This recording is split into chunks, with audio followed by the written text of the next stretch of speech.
Hey, John Yax here with Yax Yoga Concepts and the Awaken Life Movement. So today we are going to jump into something really cool. One of our side studies that we really enjoy studying is high performers. And high performers are the people in any industry, doesn't matter what it is, that are at an exceptional level.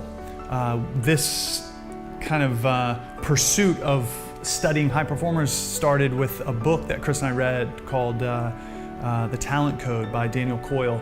And in that book, what he basically distilled was this idea that geniuses, right, anybody who's like exceptional at what they do, we're not born that way. He said there's a very tiny sliver of a percentage of the population that are actually born with this, with a gift of being a genius. But he said, when people are standing in the pinnacle of their and they're a master at whatever they do, what you don't see is it's very similar to like an iceberg, right? You just see the tip.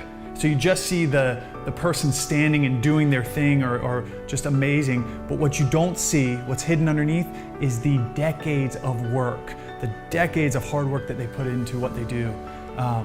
But the cool thing, right, this is something that we learned from Tony Robbins, is if you want to achieve success in any facet, it doesn't matter what it is, parenting, relationships, building wealth, yoga, running, whatever, surfing, whatever the thing is, look for somebody who does it really well. Look for somebody that's where you want to be and study how they got there. It's as simple as that, really. It's the idea in what Tony says. The idea is that success leaves a trail.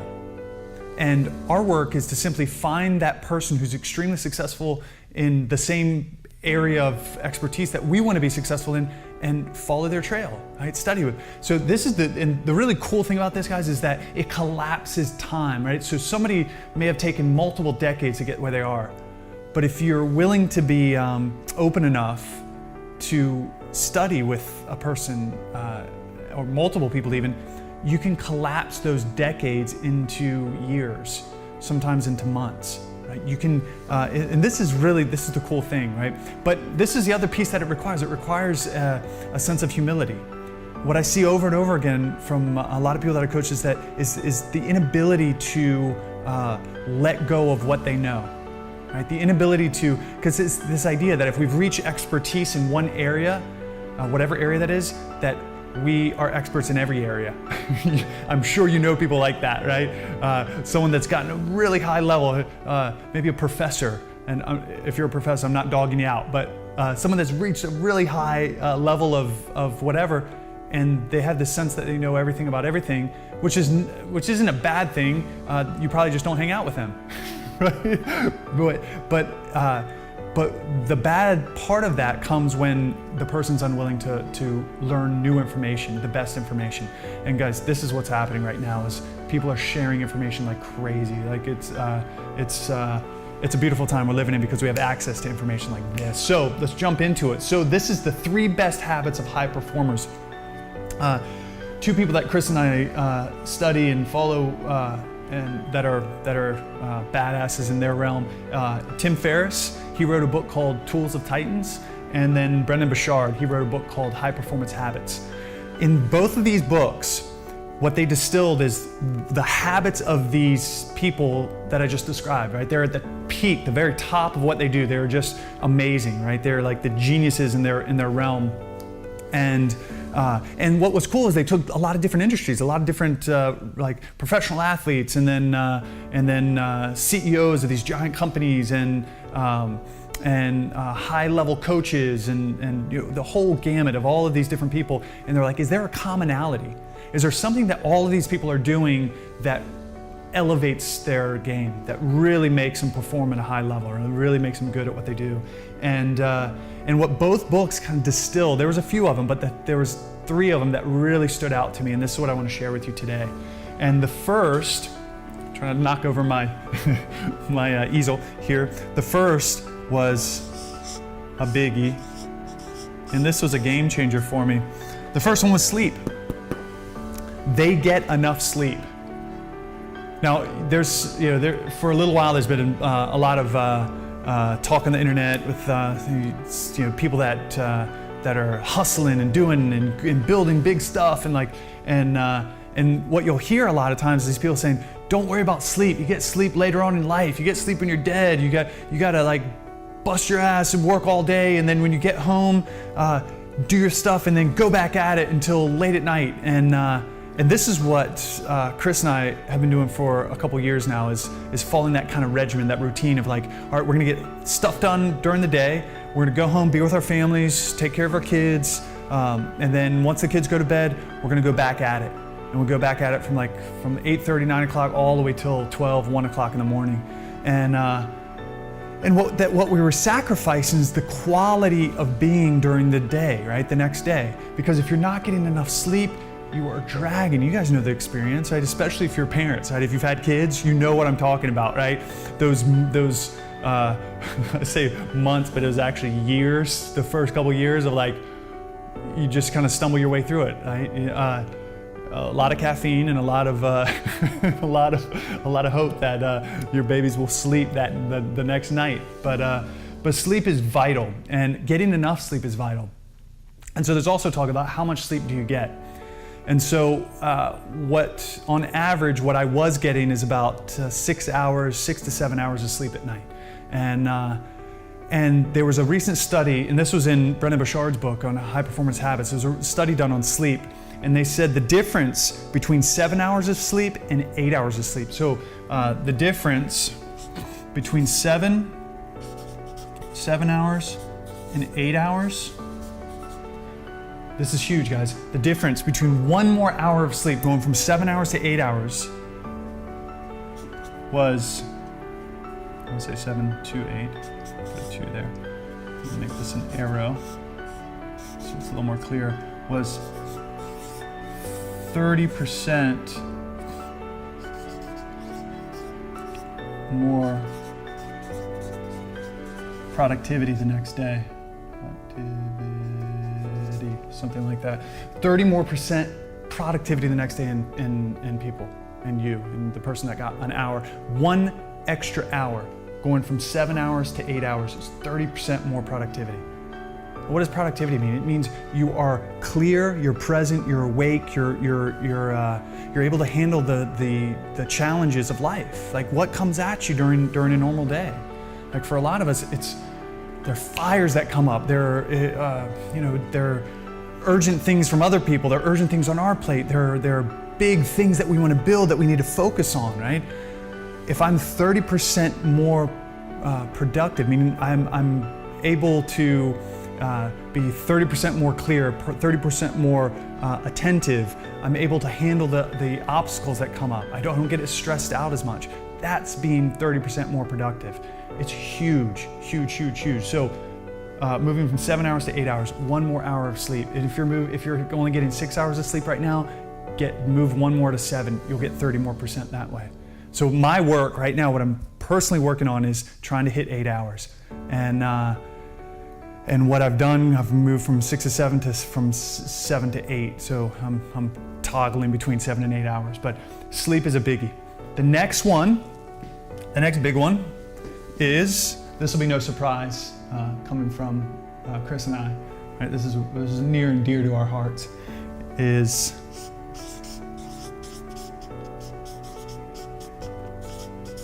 meditation. Meditation. Meditation is it's one of the most studied activities that produce the biggest effect on people being able to achieve high performance. Right? This is the needle mover, the game changer. In both books, it was saying that this was up there as one of the most important, right? Meditation. And why is that? We actually did a whole post on meditation, a whole vlog on meditation a couple weeks ago, and it brought, there was 3 major benefits of meditation. It was obviously awareness. So this is a muscle, right? This thing between our ears, it's a muscle, and just like any muscle, Like if we exercise it, it gets stronger.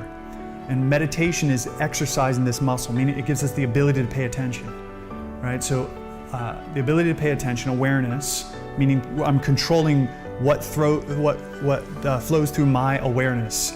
I get to choose it instead of being distracted, where whatever's the shiniest, brightest thing comes through my is what I get focused on.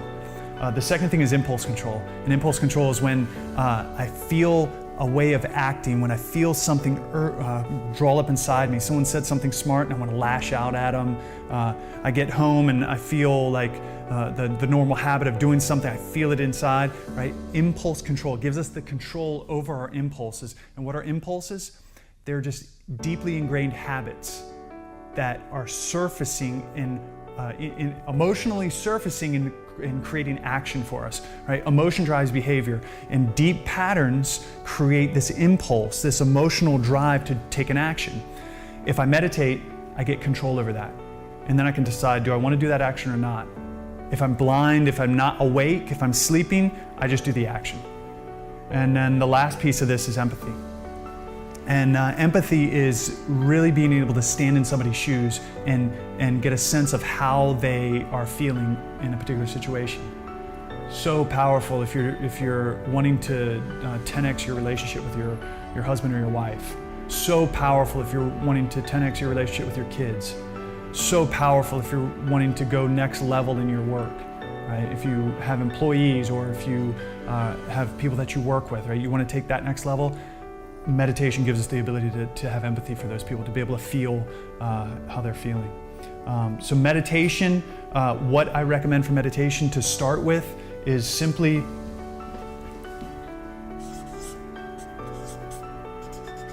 just 3 to 5 minutes every day. You have 3 to 5 minutes. If you don't have 3 to 5 minutes, you don't have a life.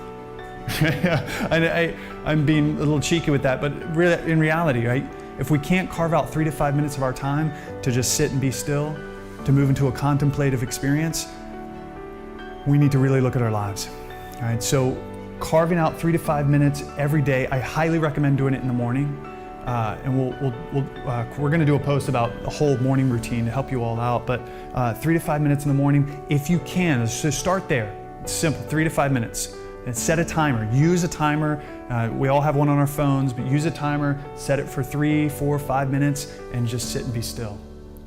Start with that, and we'll go deeper into different techniques and different ways and build a meditation practice, but 3 to 5 minutes. If you can add that same time in the evening, 3 to 5 minutes in the morning, 3 to 5 minutes in the evening, rock on, do that also, right? Add to that. So that's meditation. The last piece that I want to talk about is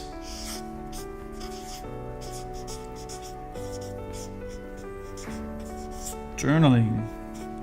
All right, journaling is the last one. So it was really what was fascinating in both of these books, Tools of Titans and High Performance Habits. These came out in the top, right? These were some of the top ones. Journaling has been really an important piece in my life, especially as of recently. I've been kind of an on and off journaler. I'll stick with it for a little bit and then I'll fall off and not journal at all, and then I'll come back on and journal and then fall off.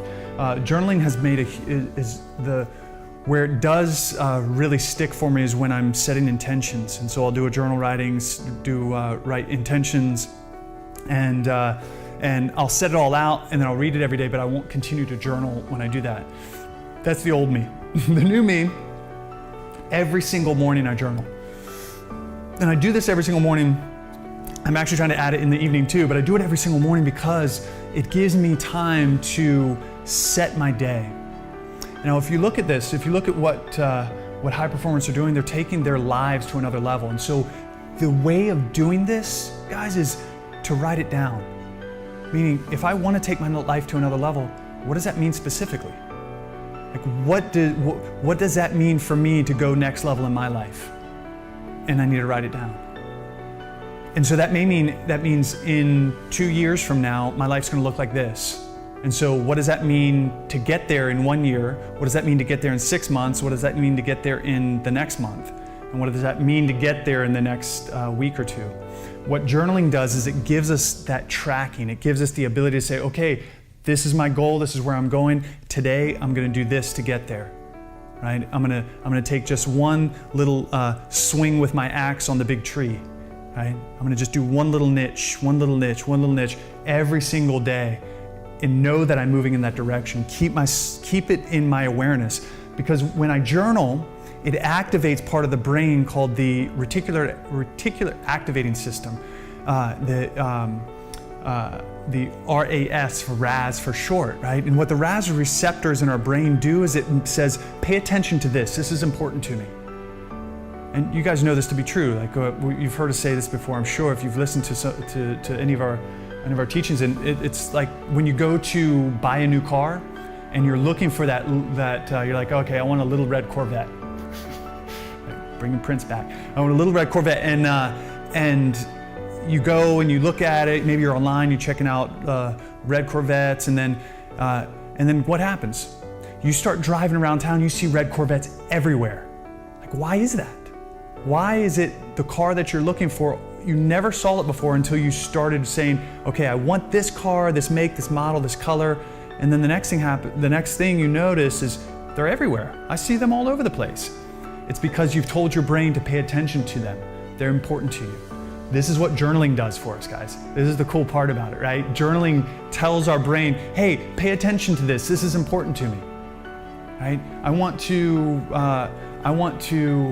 have a relationship that's on fire with my wife. I just want to have like just the most incredible relationship with my wife. You're saying, I'm going to do this to have an incredible relationship with my wife. As you go through your day, your mind is looking for those things, those details that are going to help you take your relationship with your wife to the next level.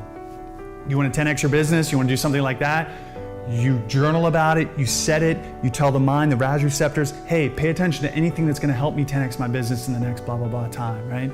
You want to cultivate a spiritual practice, right? Something vitally important. You journal about it. You say, hey, this is where I want to be in my spiritual practice at this time. You're telling your RAS receptors, pay attention to this. And throughout your environment, you start to pay attention to the things that you've told them to pay attention to, the things that are related to this topic. So the give I'm going to give here in the journaling is it's going to be the same exact thing, is 3 to 5 minutes. I'm giving you small little victories, guys, every day. And you may think, well, John, 3 to 5 minutes is like no time. How am I going to journal in 3 to 5 minutes? If you're not journaling now, 3 to 5 minutes is a small victory, is a little piece, right? It's the law of little things. We take a little action, and we take another little action and another little action. It's more effective than not taking any action and then saying, okay, I'm going to journal for 30 minutes and I'm going to meditate for an hour. And we do it one time and then we don't do it again for another month, right? If we say, I'm going to do 3 to 5 minutes, I'll do 5 minutes of journaling every day. And again, you can carve out 5 minutes. Everybody can. It's a matter of setting your timer, saying 5 minutes, opening up your journal and go at it. All three of these are game changers, right? All three of these are giant moves that don't seem like it. You're like, well, sleep, yeah, okay. I'll add another hour of sleep. You will be amazed how it affects you the next day. Meditating, you start putting in a little bit of time meditating and insights happen, perspective happens, things shift in your life. You start to open your eyes and you wake up. You literally wake up. You start seeing things from different perspective. And then journaling's twofold. You get to reflect, you get to write about your day. What happened in my day? Where did I mess up? What did I do really good? And then you get to set intentions. Where do I want to go and how do I get there? And you say, okay, today I want to do this. Today I'm moving towards this my big goal, and this is how I'm going to get it there today. Because in 1 month it's going to be this, in 1 year it's going to look like this, in 2 years it's going to look like this, and this is the date that I'm going to achieve it. So hopefully that helps you in some way. We'll keep spreading the love, putting out good messages, and if this is beneficial to you, you feel like it's helped you in some way, share it. Let people know, share it, and comment. We love to hear from you. If there's any guys, I want you to talk about this. I really want to learn about this. Leave a comment so we know we can help in the coming videos and give you some good information too. So thank you so much for your attention. Thank you for listening, for rock and rolling, and create a masterpiece of your life, everyone. Thanks so much.